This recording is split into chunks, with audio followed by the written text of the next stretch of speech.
निदा, आज का टॉपिक है कि क्या एआई वाकई हमारी जिंदगी बदल रहा है या फिर सिर्फ हाइप है। देखो, एआई के बारे में हर जगह बात हो रही है, लेकिन जब मैं अपना फोन उठाती हूँ मुझे ऐसा नहीं लगता कि मैं रोज एआई का कोई धमाकेदार यूज कर रही हूँ। तुम्हें क्या लगता है? बिल्कुल निदा, ये एक बड़ी इंटरेस्टिंग बात है। लोगों को लगता है कि एआई आएगा और सब कुछ पलट देगा, लेकिन जब हम अपनी डेली लाइफ देखते हैं तो ऐसा कुछ फील नहीं होता। हाँ, कुछ चीज़ें बदली हैं, जैसे कस्टमर सर्विस में बॉट्स आ गए हैं, लेकिन वो भी अभी उतना सीमलेस नहीं है। सही पकड़े हो। जैसे मैं गूगल सर्च यूज़ करती हूँ, लेकिन मुझे याद है जब पहली बार स्मार्टफ़ोन आया था तो एक अलग ही एक्साइटमेंट थी। अभी एआई के साथ वो वाओ मोमेंट नहीं आया है। तुम्हारे हिसाब से एआई का सबसे बड़ा इम्पैक्ट अभी तक कहाँ दिख रहा है? देखो, सबसे पहले तो कस्टमर सर्विस में एआई का यूज़ काफ़ी हो रहा है। तुमने नोटिस किया होगा, जब भी किसी टेलीकॉम कंपनी को कॉल करो, पहले एक बॉट मिलता है। ये बॉट्स रेपिटेटिव क्वेरीज हैंडल कर लेते हैं, लेकिन अभी भी ह्यूमन एजेंट की ज़रूरत पड़ती है। और एक और एरिया है सॉफ्टवेयर डेवलपमेंट। डेवलपर्स को पायलट जैसे टूल्स यूज़ कर रहे हैं, और एक सर्वे के हिसाब से लगभग 40% से ज़्यादा प्रोग्रामर्स अब को पायलट या AI based code assistants use करते हैं। हाँ, मेरे कजिन भी डेवलपर हैं। वो कहते हैं कि को पायलट ने उनकी प्रोडक्टिविटी डबल कर दी है। लेकिन एक आम आदमी के लिए, जैसे मेरी माँ, उनको तो एआई का कोई खास फर्क नहीं दिख रहा है। शायद इसलिए लोग बोलते हैं कि एआई ओवर हाइप्ड है। बिल्कुल। और एक और रीज़न है, एआई का इम्पैक्ट अभी ज़्यादा बिहाइंड द सीन्स है। जैसे कस्टमर सपोर्ट में एआई काम कर रहा है, लेकिन कंज्यूमर को डायरेक्टली फील नहीं होता। और जब तक कोई चीज़ डेली रूटीन का पार्ट नहीं बन जाती, तब तक उसका इम्पैक्ट लोगों को समझ नहीं आता। तुमने एक इंटरेस्टिंग पॉइंट उठाया। जैसे जब गिग इकोनॉमी आई थी, उबर, ज़ोमैटो, स्विगी, तब लोगों ने तुरंत फील किया कि कुछ नया हो रहा है।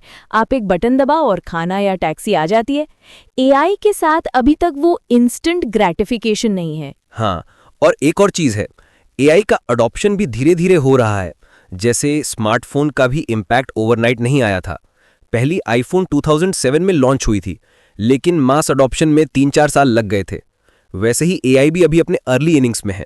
तो क्या तुम कह रहे हो कि एआई का असली धमाका अभी आना बाकी है? मैं तो यही बोलूंगा, अभी एआई का यूज केसेस ज्यादा टेक्निकल या एंटरप्राइज लेवल पर है, जैसे customer service automation, fraud detection, या फिर डेवलपर्स के लिए प्रोडक्टिविटी टूल्स। लेकिन जैसे जैसे एआई और मैच्योर होगा और नए यूज केसेस निकलेंगे, तब जाके आम लोगों को भी उसका इम्पैक्ट फील होगा।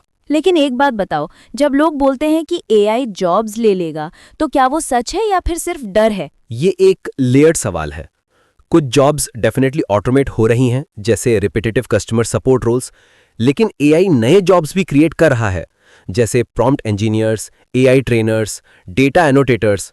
वर्ल्ड इकोनॉमिक फोरम के 2023 रिपोर्ट के हिसाब से एआई 2025 तक ग्लोबली 97 मिलियन नए जॉब्स क्रिएट करेगा, लेकिन 85 मिलियन जॉब्स रिडंडेंट भी हो सकती हैं। तो नेट गेन तो है, लेकिन स्किल शिफ्ट जरूरी है। मतलब स्किल अपग्रेड करना पड़ेगा। जैसे पहले टाइपराइटर से कंप्यूटर पर शिफ्ट हुआ था, वैसे ही अब एआई टूल सीखने पड़ेंगे। बिल्कुल। और एक और इंटरेस्टिंग चीज है, एआई का इम्पैक्ट हर इंडस्ट्री में अलग अलग है। हेल्थ केयर में एआई डायग्नोस्टिक्स इंप्रूव कर रहा है, फाइनेंस में रिस्क डिटेक्शन, एजुकेशन में पर्सनलाइज्ड लर्निंग टूल्स। लेकिन हर जगह अडॉप्शन का पेस अलग है। तुमने हेल्थ केयर का जिक्र किया। मुझे याद है एक रीसेंट स्टडी में AI based breast cancer detection का एक्यूरेसी 94% तक पहुंच गया, जो कि ह्यूमन रेडियोलॉजिस्ट के कंपैरिजन में काफी इंप्रेसिव है। सही कहा। और इसी तरह लैंग्वेज ट्रांसलेशन में भी एआई ने रेवोल्यूशन ला दिया है।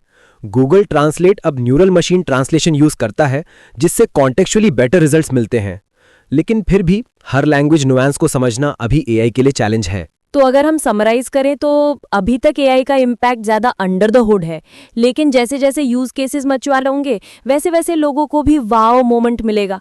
तुम्हारे हिसाब से अगले 2-3 साल में कौन सा एरिया सबसे ज्यादा डिसरप्ट होगा? मेरे एनालिसिस के हिसाब से हेल्थ केयर और एजुकेशन सबसे पहले डिसरप्ट होंगे। हेल्थ केयर में एआई डायग्नोस्टिक्स, ड्रग डिस्कवरी और पेशेंट मॉनिटरिंग में ऑलरेडी ब्रेक थ्रूज आ रहे हैं। एजुकेशन में पर्सनलाइज्ड लर्निंग और असेसमेंट टूल्स आ रहे हैं। और एक और एरिया है content creation. AI based video, audio और टेक्स्ट जनरेशन टूल्स अब मास अडॉप्शन की तरफ बढ़ रहे हैं। मतलब अगले कुछ सालों में हम एआई जनरेटेड मूवीज, म्यूजिक और इवन न्यूज देख सकते हैं। बिल्कुल। और एक और चीज है, एआई का इम्पैक्ट तभी ज्यादा विजिबल होगा जब वो इनविजिबल हो जाएगा।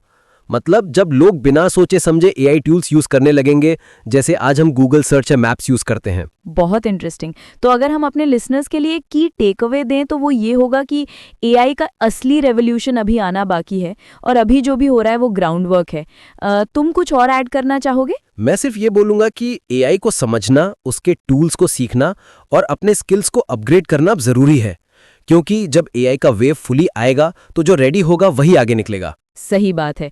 तो दोस्तों आज के लिए इतना ही। एआई का इम्पैक्ट अभी सटल है, लेकिन फ्यूचर में ये हमारी जिंदगी का इंटेग्रल पार्ट बन जाएगा। धन्यवाद सुनने के लिए। शुक्रिया, और अगले एपिसोड में मिलते हैं एक नए टॉपिक के साथ।